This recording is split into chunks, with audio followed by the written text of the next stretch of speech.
Compartiendo la palabra, hablando un poco sobre el conocimiento de Dios. En esta tarde voy a cambiar un poco el mensaje para beneficio de aquellos que estuvieron en la mañana.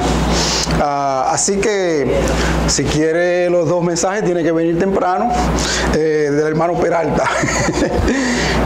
Firme dependencia de Dios, ese es el tema que voy a tratar ahora con ustedes. En la mañana traté el conocimiento de Dios, o buscando el conocimiento de Dios, y lo traté, realmente era una prédica, pero lo hice tipo estudio para el beneficio de aquellos que quieran traer sus comentarios.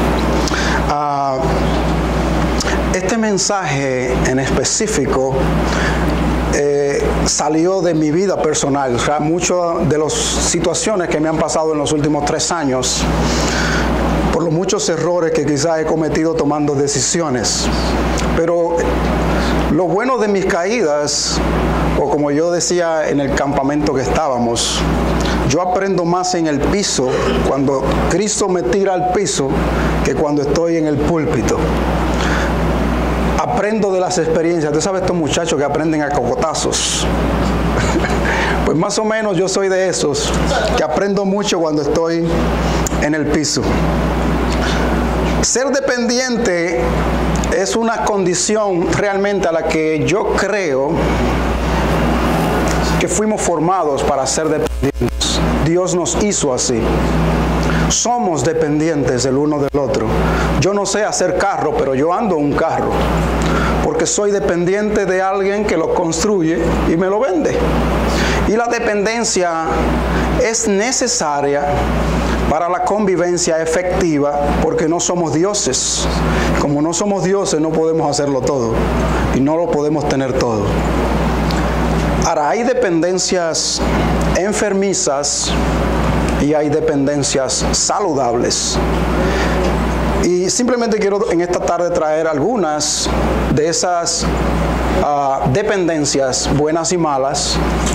Y no creo que las voy a cubrir todas las que existen, ni que las tenga en mis notas, pero las que puedo, ¿verdad?, o he pasado por ellas, por diferentes circunstancias de algún hermano o familia, o en mi propia vida, pues son las que voy quizás a hablar un poco en el día de hoy.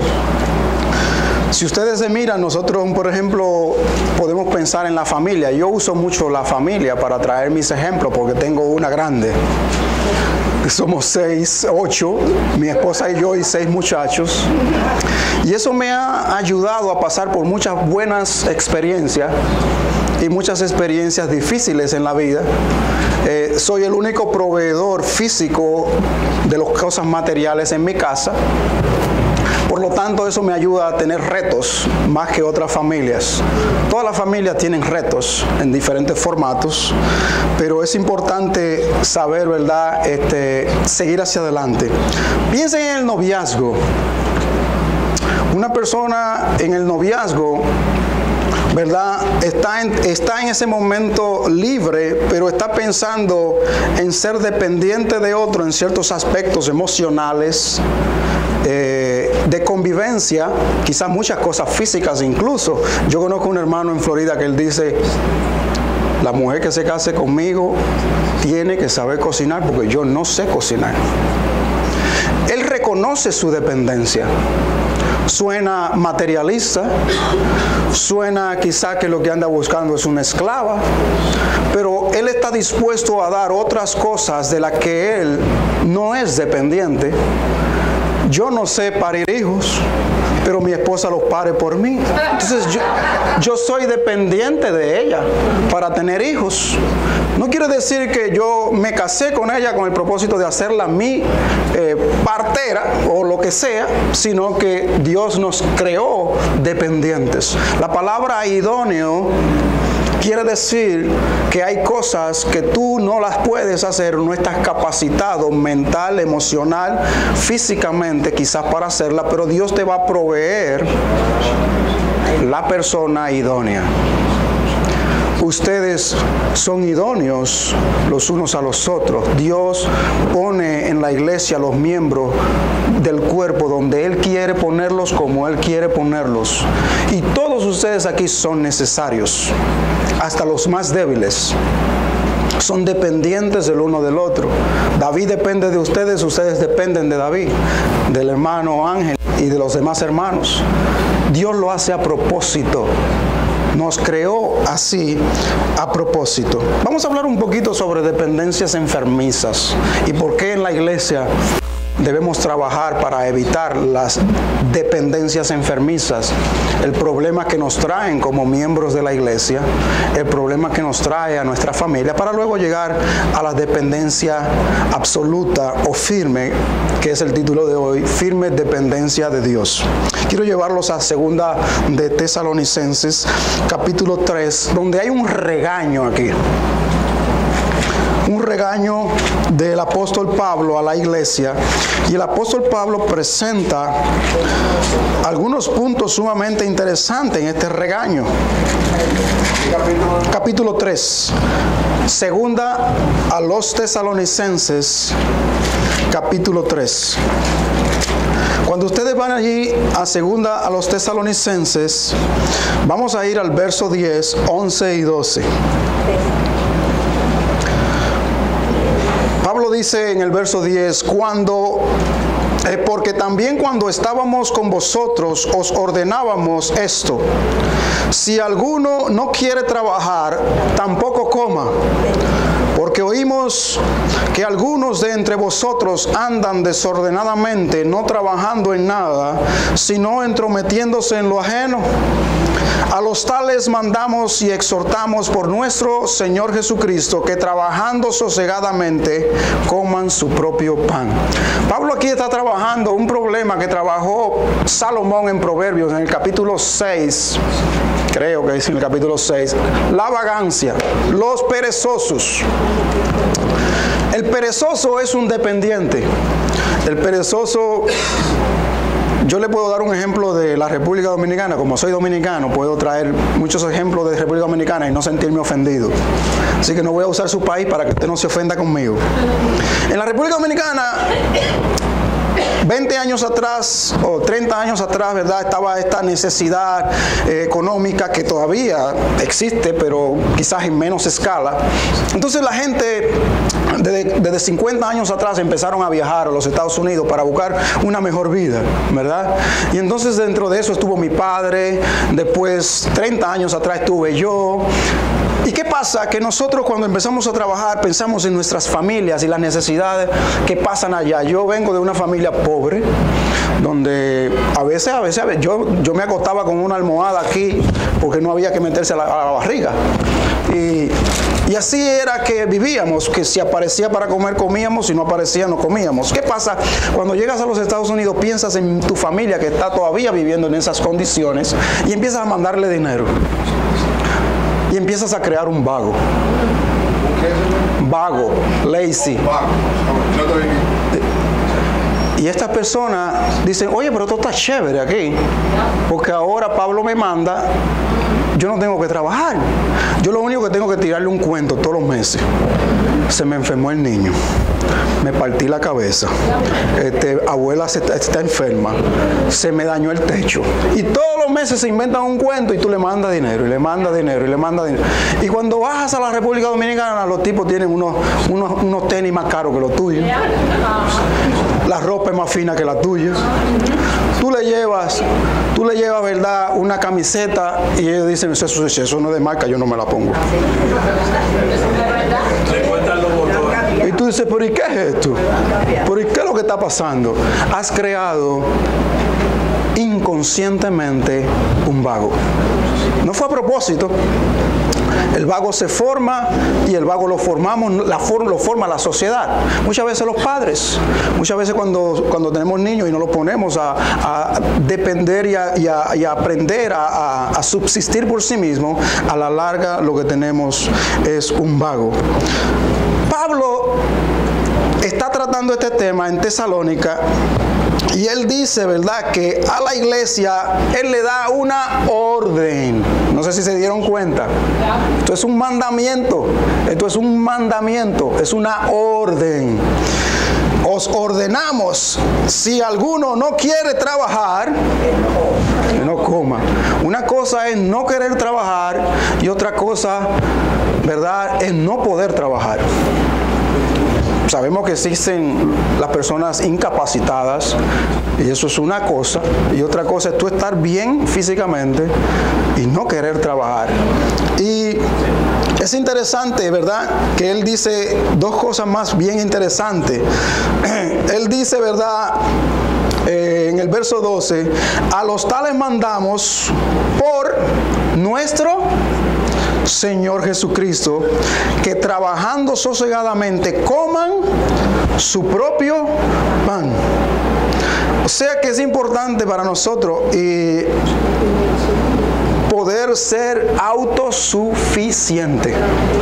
En la iglesia Dios quiere que seamos autosuficientes. También Él dice, ¿verdad?, que el que trabaja debemos trabajar para poder tener con qué ayudar a los demás.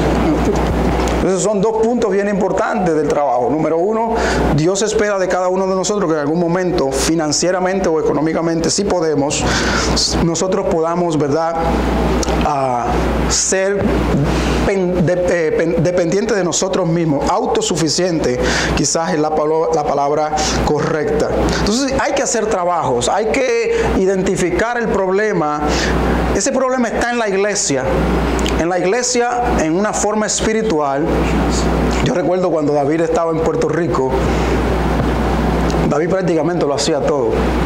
Nosotros nos bautizamos y sí, yo participaba, servía la cena, a los 2 o 3 meses me obligó a dirigir los cánticos.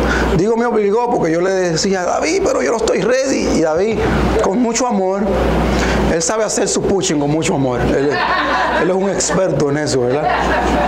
Quizás los varones aquí sabrán. Mira, balón. Entonces, ¿verdad? Recuerdo la primera vez que, gracias a Dios, era como este púlpito, así un poquito quizás más grande. Mis piernas no se veían, pero yo estaba temblando. Pero David está buscando una persona que no sea espiritualmente dependiente. Si usted bautiza a una persona y lo trae a los caminos del Señor, una de las cosas que hizo Jesús fue que discipuló por 3 años y medio a sus discípulos antes de irse y dejarlo definitivamente, ¿verdad? ¿Qué hizo Jesús? Creó el que ellos fueran autosuficientes para la obra. En la iglesia tenemos que hacer lo mismo. No es solamente una persona que va a hacerlo todo. Yo me di cuenta de todo lo que David hacía en la iglesia hasta que él se mudó. Porque me tocó a mí tomar los zapatos de él y mudarme en el local de la iglesia, que era donde él vivía. Ese techo, David, cuando había que tirar ese techo y reparar ese techo, eso era lo que David y yo más odiábamos, no nos gustaba. Pero había que hacerlo todos los años. Pero no es solamente eso, el trabajo de predicar, el trabajo de estudiar, el trabajo de los tratados. Teníamos una área de impresos que teníamos que mandar a diferentes países cuando la gente los pedía. Era mucho trabajo, pero tú no te das cuenta hasta que tú estás en los zapatos de la persona. Usted no sabe el trabajo que se hace aquí hasta que usted no pida ser voluntario. Yo estaba en el campamento y casi nunca, no soy parte del grupo, del staff, ¿cómo se dice staff en español? Se me olvidó. Del equipo de trabajo. Pero en este año digo, déjame ver si me involucro más en lo que David hace, porque yo lo que quería era estar pegado de él. Porque quería hablar con él y eso. Entonces él estaba bregando con electricidad, bregando con diferentes cosas, y yo detrás de él buscándolo. Pero el que está solamente siendo edificado, el que está solamente siendo lleno de la palabra, no se da cuenta de que todo lo que nosotros hicimos en backstage, detrás de, ¿verdad?, del campamento. Y es increíble el mucho trabajo que hay detrás. Hermanos, lo que quiero decir con esto es que la iglesia está llena de vagos. Eso es lo que quiero decir. La iglesia, todas las iglesias, no es solamente... Y yo no conozco esta iglesia y no lo conozco a ninguno de ustedes y David no me ha dicho nada de ustedes, pero yo sé que eso es así. Las iglesias están llenas de vagos.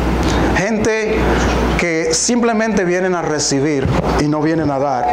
En la casa tenemos una sociedad hoy día, 2017, donde nuestros jóvenes no quieren ayudarte en la casa, no quieren lavar el carro, no quieren botar la basura, no quieren arreglar su cuarto, no quieren nada. Lo que quieren es mucha tecnología.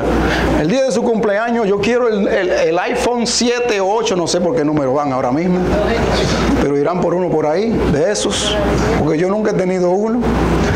Pero es increíble cómo el diablo está usando otras estrategias para destruir nuestra sociedad. Yo recuerdo en mis tiempos de niño que mi abuelo me cogía por un brazo, me llevaba al campo y yo trabajaba no al nivel ni daba la eficiencia de él, pero a mi nivel trabajaba como un hombre con 8, 9, 10 años de edad. Pero hoy día yo tengo un acre de terreno bendecido por Dios, gracias a Dios, allí en Florida, y cuando yo le digo a uno de mis hijos, ven, ayúdame en el patio, dice, tú estás loco, yo ahí no salgo, eso es tierra de nadie. Ahí me puede salir una culebra, me puede salir un león, me puede salir un elefante. No hay leones en la Florida, no hay elefantes, pero ellos ponen la cosa más grande. Coma su propio pan. Están los otros dependientes, que son los dependientes de las posesiones. Ahí yo creo que de nosotros aquí no vemos mucho, no vi muchos Mercedes-Benz allá afuera, pero siempre hay alguien que no tiene que ser rico para depender de sus posesiones. Cuando digo posesiones, puede ser incluso tu trabajo o tu profesión, ¿verdad? Y son gentes que viven para trabajar. Yo tengo un compañero de trabajo, y mi compañero de trabajo, yo trabajo en Disney, en una cocina de cocinero, y mi compañero de trabajo, él dedica por lo menos de 16 a 20 horas allí adentro a veces, y lo menos que trabaja son 12, de 10 a 12. Y yo le digo, pero tiene su familia, tiene su esposa, tiene sus hijos, pero vive en el trabajo. Obviamente tiene problemas con su esposa, obviamente tiene problemas con sus hijos, obviamente sus biles están todos al día y anda en un buen carro. Pero él vive para trabajar, él no tiene vida. Él siente que si trabaja menos horas va a perder su casa, su mortgage, va a perder su carro, va a perder de tener la buena vida que se da, porque se da buena vida, no come en todos sitios, no come como nosotros, ¿verdad? En lugares de 5, 7, 8 dólares, él come en lugares que el plato son 50, 60 dólares cuando sale. Entonces es un high level, es un nivel muy alto de vivencia en este día. Entonces se me pregunta a mí, dice, Pablo, ¿por qué tú tienes un part-time? Yo digo, bueno, es que yo tengo 6 hijos y una mujer que trabaja en casa. Y dice, pero se supone entonces que tú trabajes más que yo. Si no, porque entonces ¿cómo tú vas a tener tiempo para atenderlos? Si trabajas mucho, tienes que trabajar menos y disfrutar más.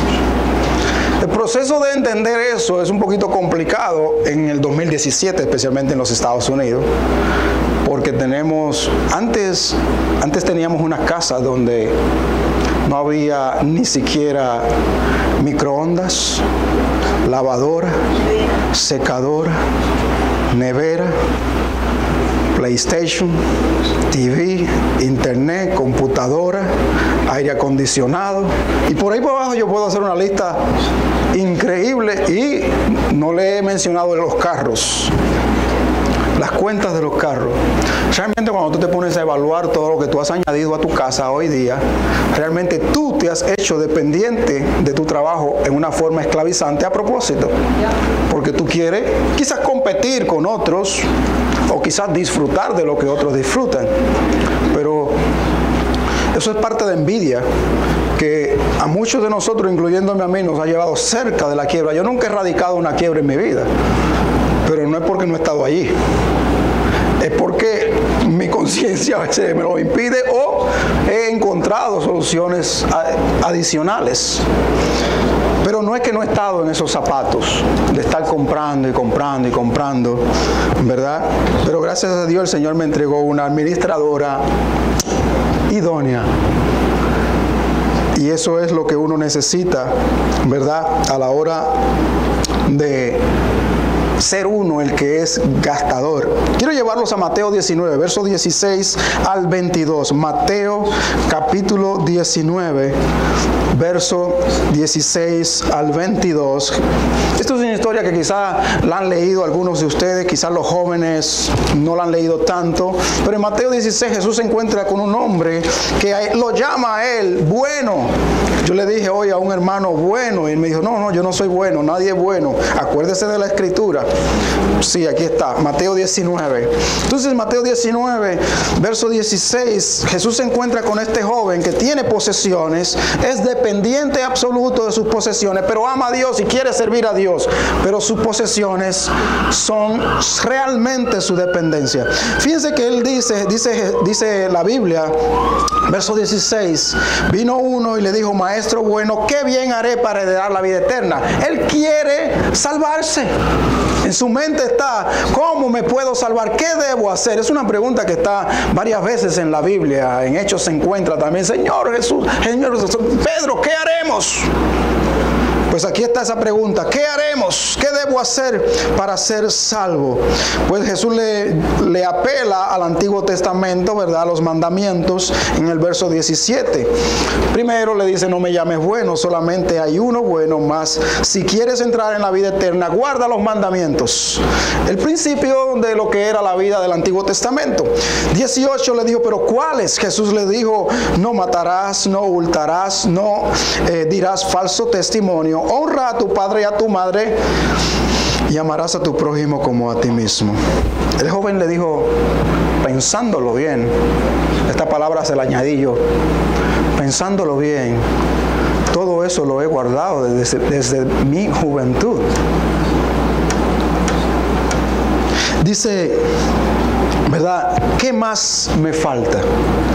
Jesús le dijo, si quieres ser perfecto. Un momentito ahí, la Reina Valera usa la palabra perfecto para decir maduro, lleno, completo. No necesariamente es como nosotros lo vemos, la perfección, porque la perfección, ese es el punto de vista de Dios. La perfección de la vista del hombre es diferente. Si quieres ser maduro, si quieres ser perfecto a los ojos de Dios, entonces, ¿verdad? ¿Qué debes hacer? Le dice, anda, vende algunas cosas de las que tienes. Interesante cómo, ¿verdad? Vemos, no todas las versiones usan la palabra todo, pero algunas la usan, la palabra todo. Vende lo que tienes y dalo a los pobres y tendrás tesoros en el cielo, y ven y sígueme. Oyendo el joven esta palabra se fue triste porque tenía muchas posesiones. ¿Cuál de ustedes tendría la capacidad espiritual para vender lo que tiene y darlo a los pobres y seguir a Jesús? Déjeme decirle, Jesús no está, esto es muy mal usado en las iglesias a veces pentecostales o evangélicas, o las iglesias de Cristo cristianas que hacen colectas, ¿okay? Yo no creo en la colecta, de hecho creo que es antibíblico, pero no lo predico así tampoco. Pero este versículo es usado para sacarle el dinero a la gente muy fácilmente. Véndelo y dalo a los pobres. Y acuérdate que la iglesia está trabajando con los pobres. Nosotros vamos a usar ese dinero sabiamente. Lo que yo veo aquí es que Jesús está viendo que esa es la dependencia de Él. No necesariamente Él le va a decir eso a todos, pero si tu dependencia es otra cosa, puede ser que Él te diga, deja los cupones y ponte a trabajar. Si tu dependencia son los cupones nada más todo el tiempo, ¿verdad? Si tu dependencia es que te gusta vivir bajo el amparo de los padres, quizás Jesús te diga, sal de las alitas de mamá y vete y búscate un trabajo manganzón. Porque Jesús está apelando a qué es lo que te tiene esclavizado en ese momento. ¿Ok? No sé si ustedes lo ven así, pero así es como yo lo veo. Porque no en todas las historias Jesús pide lo mismo. A cada uno Él le pide algo diferente. ¿Qué te va a pedir a ti?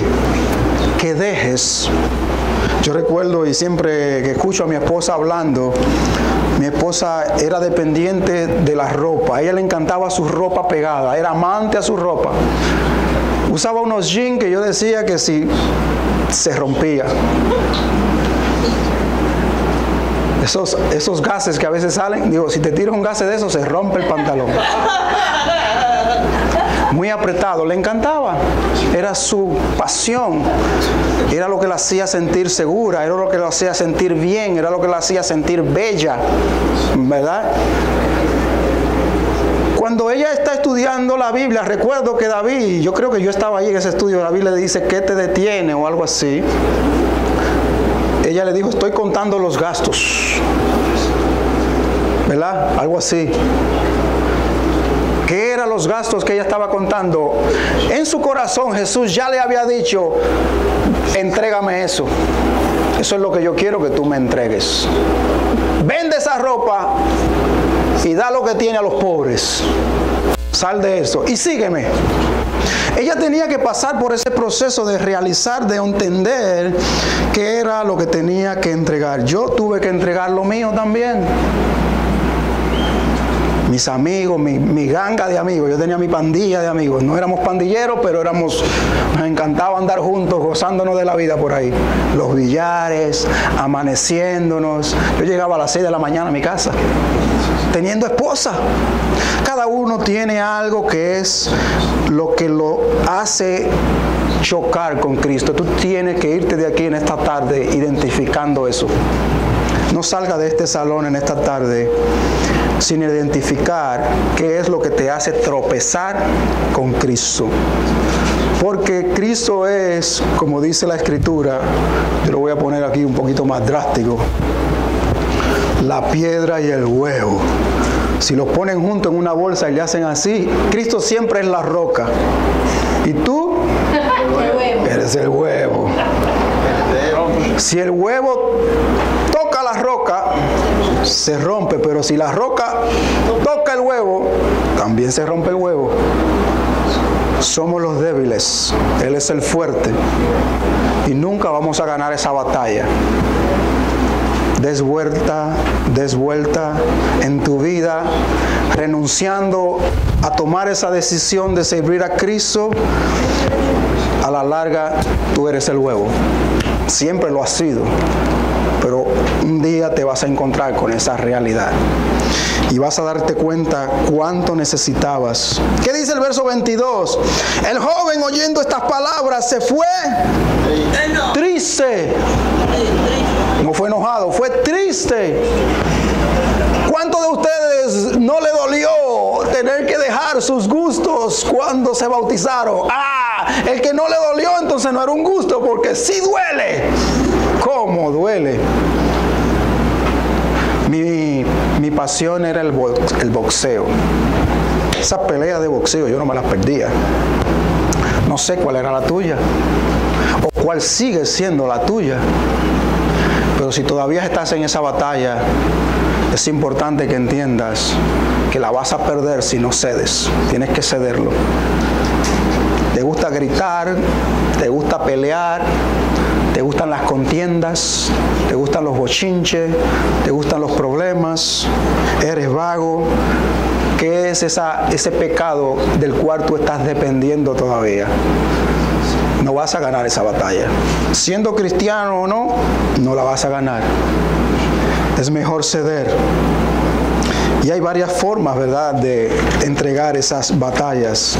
Yo quiero traerle una historia a ustedes para que ustedes vean en el Antiguo Testamento un ejemplo de lo que estoy tratando de decir y ver que sí se puede, sí podemos entregar nuestros pecados a los pies de Jesús. Sí podemos entregar nuestra vida a Jesús, porque vienen cosas mejores más adelante. Nosotros no vamos a recibir lo que viene, las bendiciones de Dios, si no renunciamos a lo sucio y a lo manchado que tenemos hoy día. No es posible. Y hay gente que se amarra mucho. Yo he visto mucho esto en los trabajos. Yo tenía un compañero, un amigo en Puerto Rico, Amable. Amable es este muchacho dominicano que viene de la República Dominicana y así mismo como es su nombre, así mismo era él. Muy amable, muy dulce. Se convierte, se bautiza y un día yo me doy cuenta de que está trabajando en una barra vendiendo alcohol, en un billar de esos, vendiendo alcohol y vaya, emborrachado. Era bartender, cristiano. Y yo, ¿what? Y yo me siento con Amable y digo, Amable, tú tienes que dejar ese trabajo. Eso te va a llevar a la perdición espiritual. Tú se está metiendo en la boca el lobo del diablo allí. Allí todo el mundo está preso. Y fue difícil para él salir de ese struggle porque ganaba buen dinero. ¿Sabe el billete que se tiraba al bolsillo Amable todos los días en propina? Esa era su dependencia. Y su vida espiritual nunca florecía porque había algo que lo estaba deteniendo todo el tiempo. Hasta que un día Amable lo entendió y lo dejó. Y empezó entonces otra vez en picada, hacia arriba. Porque el corazón estaba ahí, el deseo estaba ahí, pero no la acción. Muchas veces muchos de ustedes dicen, ¿cómo yo dejo este trabajo si me deja tanto dinero? Solamente hay una forma de lograrlo. Confiando en Dios. No hay otra forma. Porque mientras estés mirando lo físico, tú no te vas a atrever a hacerlo. Pero cuando confíes en Dios, ese día te vas a dar cuenta que sí es posible. Quiero llevarlos a la Primera de Reyes capítulo 17. Y es una de las historias que me fascinan del Antiguo Testamento. Me han ayudado mucho en mi vida espiritual a crecer. Y en esta historia vemos a Elías teniendo una conversación y una situación en un tiempo de sequía, un tiempo bien difícil económicamente. 17, hermana. Capítulo 17, Primera de Reyes. ¿17 o 17? 17. Dice que entonces Elías Tisbita, que era de los moradores de Galaad, dijo a Acab: vive Jehová, Dios de Israel, en cuya presencia estoy, que no habrá lluvia ni rocío en estos años, sino por mi palabra. Y vino a él palabra de Jehová diciendo: apártate de aquí, vuélvete al oriente y escóndete en el arroyo de Querit, que está frente al Jordán. Beberás del arroyo y yo he mandado a los cuervos que te den allí de comer. Interesante uno pensar, oye, voy a ir allí y un cuervo va a venir a darme comida. Pues sí, eso fue lo que Dios le dijo. Dice el verso 5, y él fue e hizo conforme a la palabra de Jehová, pues se fue y vivió junto al arroyo de Querit, que está frente al Jordán. Y los cuervos le traían pan y carne por la mañana y pan y carne por la tarde. Yo pensaba al principio que leí esta historia que era solamente pan. Oye, pero estos cuervos eran más inteligentes que... Estos cuervos eran dominados por la mente de Dios. Hasta carne le traían y todo. Y bebía del arroyo. 7, verso 7. Pasado algunos días se secó el arroyo porque no había llovido sobre la tierra. Y vino luego a él palabra de Jehová diciendo: levántate, vete a Sarepta de Sidón y mora allí. Y aquí yo he dado orden allí a una mujer viuda que te sustente. Es interesante porque yo me pongo a pensar, oye, Jehová pudiera tener el valor o la capacidad de sustentar a Elías allí, aun cuando hubiera una sequía. La respuesta obviamente para todos nosotros es sí, pero no lo quiso hacer. Lo que quiero decir es, en los momentos de angustia, cuando hay escasez, no quiere decir que Dios siempre va a usar el mismo sistema, sino que Él puede, en momentos de necesidad, cambiar el sistema de provisión. Y tú tienes que tener la mente abierta para entenderlo. Porque tú dices, oh, tengo este trabajo, no lo puedo soltar, me pagan poco, el jefe me grita, me faltan al respeto, me ofenden, me tienen para aquí y para allá, me tienen trabajando overtime, yo no quiero, pero no puedo, no tengo el valor de dejarlo. Quizás es tiempo de moverte, pero tú y tu cobardía no te dejan ver que quizás hay otro medio de provisión más adelante. Ten cuidado, I don't know. O Maybe, quizás ese es tu modo de crecimiento, pero ten cuidado porque cuando viene a ver, hay momentos en que Dios quiere que tú te muevas y no te estás moviendo. Déjenme decirle que hasta en la iglesia yo he visto, en mi vida espiritual, yo estaba en Puerto Rico viviendo allá y tenía muchas situaciones que yo digo, yo me quiero mudar de esta iglesia. Me tengo que mudar de Puerto Rico. Tengo que hacer, este país es solamente tiros. ¡Pah, pah, pah! Bueno, hasta la planta eléctrica de la iglesia me la robaron un día, una planta que compró el hermano David Helio. La saqué un día allí para echarle gasolina al patio. Voy, busco el tanque de gasolina y cuando veo se la han llevado. Ni 5 minutos. Digo, ¿pero qué es esto? Yo estaba hastiado de aquel lugar, cansado. Y yo me reuní con mi esposa y dije, yo creo que nosotros tenemos que movernos porque estamos criando a nuestros hijos en el peor lugar del mundo. Yo siempre he visto mi familia como mi pastorado principal. Sí, trabajo para la iglesia, ayudo a la iglesia, pero creo que Dios me va a juzgar más por mi familia que por la iglesia en la que trabajo. Si yo tengo la oportunidad de trabajar en 50 estados de los Estados Unidos, ¿por qué estoy trabajando en el peor de todos, llevando a mis hijos y criando a mis hijos en un ambiente totalmente podrido? Voy a terminar este pastorado y cuando termine este pastorado decidiré dónde me iré entonces. Y decidí mudarme a la Florida. Pero estaba hastiado, no sabía ni cómo hacerlo. De hecho, me quedé sin empleo en los últimos años, me parece. Creo que más recuerdo. Pero cuando me moví a Florida, ambas obras, o sea, la obra de Florida no existía, realmente la abrimos, pero esta obra de aquí de Guaynabo creció. Quizás yo era el obstáculo, quizás no. Sucedieron muchas cosas bonitas o interesantes, podríamos decir. Una iglesia de Guaynabo de Bayamón fue forzada a cerrar y entonces se unieron a Guaynabo, que quizás eso no tiene nada que ver conmigo. Pero el caso es que la iglesia sí creció y hoy día son casi el doble de lo que éramos cuando yo estaba allí. Quizás tú eras el obstáculo. Pero el otro lado bueno es que aquí la obra se abrió y está al mismo nivel de números de personas, igual que allá. O sea, ahora tenemos 2 obras en vez de una. No sé si ustedes pueden ver que en medio de las situaciones adversas, en medio de las situaciones difíciles, quizás Dios está tratando de ayudarte a crecer más. A cargo yo solo o casi solo con esta obra he madurado un poco más también. Que estar todo el tiempo preguntándole al líder, al hermano, mira, ¿qué tú crees de esto? ¿Qué tú crees de esto? Ahora sí lo hago, siempre lo he hecho, pero ahora yo tengo que tomar la decisión final. Antes no, antes yo dejaba que Juan la tomara. Juan, lo que tú digas yo lo hago. David, lo que tú digas. Porque yo no tenía esa presión. Ahora todo el mundo está esperando en la iglesia que Pablo tome una decisión. Yo los oigo a todos, les digo, ¿qué ustedes creen? Entonces yo, en mi astucia, lo que hago, digo, la decisión la van a tomar ustedes. Y le doy papelitos, vamos a votar. Porque muchas decisiones tienen que ser así. ¿Qué quiero decir con esto?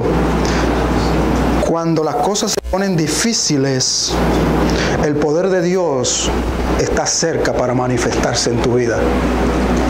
No lo puedes ver, estás en angustias, estás preocupado, quizás estás desesperado. No sé cuál era la situación de Elías, estar en aquella cueva, ¿verdad? Solo, apartado de toda sociedad, de la familia, de todo. Verse en una cueva simplemente alimentado por un cuervo. Y de momentos el río se te seca. Pero, ¿qué pasó? El río que el Señor me dijo que me iba a dar agua, ahora se ha secado. Sí, hay fuentes en el caminar que se secan. Hay situaciones que son tu fuente de ingresos que se secan. Hay áreas que son las que te dan soporte que se secan. Cuando yo vi a David yéndose hacia Massachusetts, yo sentí una fuente en mi vida que se secó. David, tú eres loco. ¿Cómo tú te vas a ir si apenas yo estoy creciendo en el Evangelio? No me abandones. Y el hermano Polanco le decía lo mismo. No nos abandones. Y recuerdo que me dijo, Moisés, Moisés, realmente preocupado, porque la fuente de crecimiento mía en ese momento era David. Mi arroyo era David y Luisa, para nosotros, para Wanda también. Pues el arroyo se secó, el hermano se fue, creo que un año después. Pero David dijo unas palabras: ese día, cuando yo me vaya, ustedes van a crecer más. ¿Qué pasa cuando el arroyo se seca? Dios va a proveer otra fuente. Vamos a seguir leyendo, ¿verdad? Acá. Y entonces cuando él llega a Sarepta, verso 10... Entonces él se levantó, se fue a Sarepta, y cuando llegó a la puerta de la ciudad, he aquí una mujer viuda que estaba allí recogiendo leña. Y él la llamó y le dijo: te ruego que me traigas un poco de agua en un vaso para que beba. Y yendo ella para traérsela, él la volvió a llamar. Ella caminando a ir a buscar el agua, regresa. Vio la obediencia de ella, vio la diligencia de ella y la llamó de nuevo. Le dijo: te ruego que me traigas también un bocado de pan en tu mano. Y ella respondió: espérate un momentito. Vive Jehová y vive tu alma, que no tengo pan cocido, lo primero. Solamente un puñado de harina tengo en la tinaja y un poco de aceite en una vasija. Y ahora recogía 2 leños para entrar y prepararlo para mí y para mi hijo, para que lo comamos y nos dejemos morir. Esto es lo último que tenemos para comer. Ya ella estaba, número 1, resignada a morir. ¿Lo vieron ahí? Su fuente de comida, su fuente de vida se le había acabado. Llegó al tope. Una persona viuda deberían de estudiar quizá un poco aparte. Las viudas eran personas pobres realmente cuando morían, ¿verdad? Los esposos morían, porque el trabajo del hombre era diario. El obrero trabajaba, comía. Cuando el obrero moría, las viudas no tenían forma de sustento. ¿Ok? Entonces, eso es el retrato que tenemos acá. Pero es interesante, esta mujer ya entendía: hasta aquí llegué. Pero es interesante lo que pasa después de eso. Dice, ¿verdad?, que ella le respondió esto. Entonces, el verso 13, Elías le dijo: no tengas temor. Yo vengo a decirte en esta tarde: no tengas temor. Yo le traje a ustedes un mensaje hace unos años: Dios es el dueño de todo. Creo que ese era el título.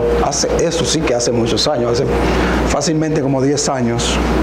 Pero posiblemente están por ahí en unos CD, porque se grabaron. Aquellos que no estuvieron aquí, vayan a esos mensajes para que entiendan lo que estoy hablando en el día de hoy. Realmente Dios es el dueño de todo.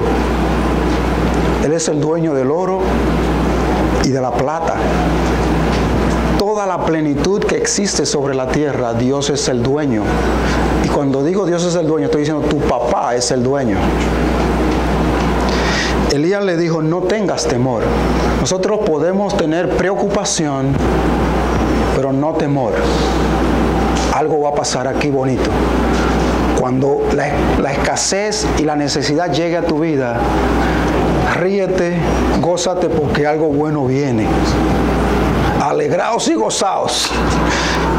Dice: haz como has dicho, pero hazme primero a mí. Esto suena como un poco egoísta, ¿verdad? Dice: haz como has dicho, pero hazme primero de ello una pequeña torta cocida debajo de la ceniza y tráemela, y después harás para ti y para tu hijo. Señor, tengo poco, y lo poco que tengo, tú quieres que te lo dé a ti primero. Quizás no es simplemente lo primero, quizás también es lo mejor. Pero eso es lo que yo llamo una firme dependencia de Dios. Ella, ¿verdad? Verso 14. Porque Jehová Dios de Israel ha dicho así: la harina de la tinaja no escaseará, ni el aceite de la vasija disminuirá, hasta el día en que Jehová haga llover sobre la faz de la tierra. ¿What? Esto nunca se había visto en Israel. Una tinaja tirando fuente de aceite y harina. Era la vez. Y dice, ¿verdad?, que ella fue e hizo como le dijo Elías, y comió él y ella y su casa muchos días, y la harina de la tinaja nunca escaseó, ni el aceite de la vasija menguó, porque la palabra que Jehová había dicho por Elías se había cumplido. Se me acabó el tiempo, pero voy a terminar con esta historia de la vida real.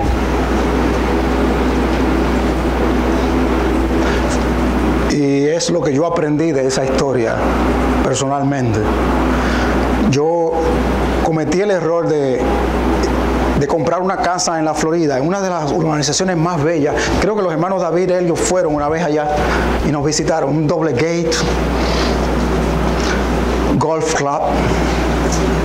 Aquello era hermoso. Es hermoso, está allí. Y mi hermano vivía allí, entonces yo fui bien motivado, tenía unos $50,000 en los bolsillos, ganando buen dinero, y vamos a comprarnos esa casa. Y Wanda me dice, no. Teníamos un mobile home de 3 habitaciones y 2 baños. Wanda me dice, no, yo estoy tranquila aquí en mi casa. Y yo, pero yo quiero esa casa, mira qué bella, mira qué urbanización, mira qué paisaje, wow. Un lago en la parte de atrás, un pond, que tú cocinabas y fregabas y estabas ahí viendo los patitos y los alligators también, los cocodrilos. Era hermoso. Culebra nunca vi, pero por lo menos cocodrilos sí. Pero yo compré aquella casa en rebeldía por 2 razones. Número 1, me fui en contra del deseo de mi esposa o su entendimiento y la compré bajo mi propio impulso. Y número 2, no conté los gastos. Pensaba que siempre iba a estar ganando dinero. ¿Quién cree eso? 7 años de escasez, 7 años de abundancia. ¿Quién cree que todo el tiempo va a ser 7 años? Todo el tiempo abundancia. Un tonto, si lo puedes creer. Y quizás de esos tontos hay 2 o 3 aquí como yo. Entonces, compré la casa, ¿verdad? Pero llegó un momento de los 7 años de escasez. Me compré 2. Es verdad, oye. No me acordaba de ese detalle. Fueron 2 que compré. Y la otra la alquilé.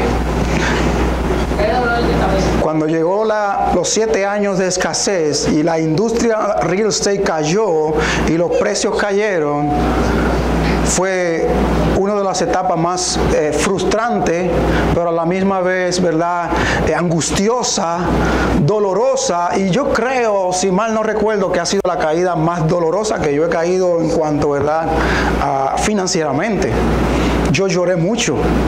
Estoy en la iglesia predicando en ese momento, pero hice algo interesante.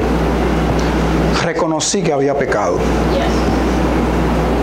Y fui delante del Señor, delante de mi esposa y primero y delante de Dios, y le pedí perdón porque yo había pecado. Compré esa propiedad en rebeldía a Dios. Dios nunca me aprobó esa casa, pero yo la quería. Lloré y le dije a mi hermano lo mismo, porque mi hermano estaba pasando por la misma situación, había seguido comprando casa. Y digo, hermano, lo único que tienes que hacer es arrepentirte y ser quien tú eres y volver a lo que tú eres realmente. Para hacerle el cuento corto, perdí la casa. Y en ese proceso de perder la casa, el problema que yo tenía era que tengo 6 muchachos y una mujer que no trabaja. Y tengo que salir a rentar una casa. ¿Usted se atrevería a rentar su casa a una familia de 8 con 6 muchachos? No. Nadie hace eso. No, trabajo tenía trabajo, pero 6 muchachos me van a destruir mi casa. Ese fue el momento en donde yo recibí esta escritura y empecé a estudiar esta escritura y yo recibí, yo no soy pentecostal, pero digo, recibí la revelación, el entendimiento del conocimiento de Dios, de que simplemente debo esperar en fe la respuesta de Dios. Yo no sabía cuál era, pero yo estaba orando, llorando y orando, llorando y orando, llorando y orando. Pero llegó un momento en que paré de llorar y le dije a la iglesia estas palabras que les voy a decir a ustedes. Mi casa está allí, yo no sé la dirección. Así como se lo estoy diciendo a ustedes, mi casa yo sé que... Porque la iglesia estaba también angustiada. Ninguno de ellos me podía hospedar. No tenían espacio. 8. Es demasiado. Y yo decía, mi casa está allí, yo la voy a comprar. Y Pablo, ¿y de dónde Pablo va a comprar una casa hoy día si no tiene crédito, no tiene dinero? Bueno, tenía unos $20,000 de unas transacciones de real estate que había hecho. Tenía cash, eso sí lo tenía. Pero no era eso lo que me daba esa confianza de yo creer que iba a poder comprar algo, sino Dios. Yo dije, aquí va a pasar algo y yo no sé lo que es. Pero Dios no me va a abandonar a mí, porque yo no he perdido mi fe en Él. Un puente, donde sea, algo Dios me va a proveer que yo voy a poder meterme allí. Antes de eso, 5 años atrás, habíamos ido mi esposa y yo a la Universidad Central de la Florida a coger unos talleres de matrimonio, y mi esposa cogió un manual que le dieron, un libro de estudio, y yo tengo el mío, y mi esposa dice, en aquel año, 5 años antes, ¿ok? Vamos a darle review al asunto, y dijo, yo quiero, Señor, si es tu voluntad, que me regales una casa con mucho terreno y con una casa chiquita. Y yo en el mío le puse 4 habitaciones y 2 baños. Y un garaje doble. Esa era, recuerdo que era algo de crecimiento familiar que estábamos cogiendo, y el Señor proveyó el dinero en una forma majestuosa. Compramos la casa cash. Yo estoy pagándola a unos hermanos, unos amigos, pero el dinero apareció y nos dio la paz que yo necesitaba, porque realmente, bueno, ya creo que mi angustia se había terminado. Yo llegué a un periodo de como un mes orando y llorando. Después fue un mes orando nada más, pero ya con fe. Como que un momento de mi vida que Dios me dijo, ya no te preocupes, no llores, que eso está resuelto. Y ahí empecé a decir, mi casa está allí, mi casa está allí. I don't know the address, no sé dónde está la dirección. Empecé a buscar como un loco, casa por acá, casa por allá, casa por allá. Y un día llegué a esta casa que mi esposa... Este barrio yo no lo quería, era un barrio que no me gustaba, pero mi esposa me dijo, ve, vela, quién sabe. Y cuando yo entré a esa casa, la paz de Cristo me inundó al terreno. Una paz que si usted va a mi casa, a mi patio, y se queda en mi patio, usted se puede quedar por horas caminando en mi patio, porque se siente una paz allí. En un barrio malo, el barrio supuestamente, ¿verdad? Lo que quiero decir es que tu necesidad no la puedes visualizar en base a la angustia que tiene, sino en base a lo que ya Dios te va a dar. O sea, piensa en que Él es bueno y Él te va a proveer lo que tú necesitas. Unas semanas después, unos meses después, mi esposa y yo estábamos viendo esos libros de la universidad y de esas clases matrimoniales, y nos quedamos atónitos que el deseo de 5 años atrás ya estaba en la mente de Dios cuando a nosotros se nos había olvidado. A mí por completo se me olvidó esa petición que yo le hice a Dios y la petición que ella le hizo. Y estamos viviendo en la petición que le habíamos hecho ya. So, what? Dios se acuerda de tus oraciones aun cuando tú las olvidas. Yo quiero que ustedes salgan de aquí, me gustaría que ustedes salgan de aquí pensando en una firme dependencia de Dios. Olvídense de cuánto están sufriendo ahora. Olvídense en cuán difícil son las angustias y los problemas que tengan ahora. Háganme este favor. Salgan a sus casas a creer en Dios, que Él va a tener control de las necesidades de ustedes. Pídanle, pero créanlo. Y denle tiempo. No va a ser mañana, quizás, no va a ser pasado, pero el Señor trabaja a su tiempo. Porque esta casa quizás vino unos 5 años después. ¡Se me había olvidado! Y quizás hay peticiones en tu vida que no van a venir de la noche a la mañana, pero van a llegar. Firme dependencia de Dios es: no entiendo lo que está pasando. Perdí a mi hijo, perdí mi familia, perdí mi casa, perdí mi salud. Pero yo sé que Dios está conmigo. Y Él es mi sostén todo el tiempo. Hermanos, Dios me los bendiga. Ha sido un placer y un gozo compartir con ustedes. Que la gracia del Señor Jesucristo los fortalezca cada día y me los ayude a confiar plenamente en Dios. No se aferren a lo que ven a su alrededor. Aférrense a lo que está allá arriba. Ya que voy a comprar la casa, voy a Jordico. Campaña para dormir. Una tienda de campaña.